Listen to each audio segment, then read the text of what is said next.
You know, some of us, when we fly, if the plane is either ascending or descending, we get this pain in our ears, which can be terrible. It's actually a little known organ called the eustachian tube that's not functioning at full strength. The ears have three parts: the outer, the middle, and the inner ear. The outer ear is what we see, this and the whole, and it ends at the eardrum. Behind the eardrum is a little space which just contains air and some tiny bones. And there's a tube from that little space called the middle ear down to the back of your nose. Now, when there's a pressure change outside, this tube opens up, allows air go into the middle ear, and makes sure the pressures on either side of the eardrum remain the same.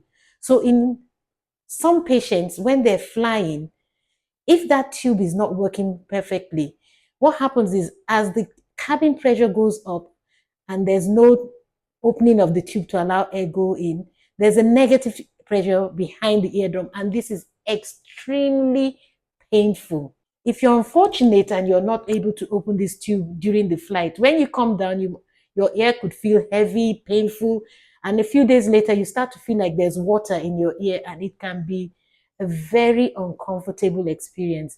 We say that the eustachian tube is not functioning. So the common term for it is eustachian tube dysfunction.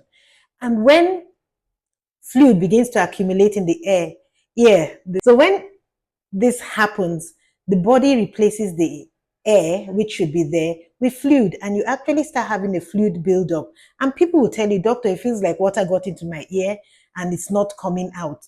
And this can even lead to a hearing loss, muffled hearing, headache, all sorts of discomfort. What can we do about it? First, let's prevent it. If you have a cold and you have to fly, make sure you've done some form of treatment for your cold. One of the easiest things is to decongest your nose.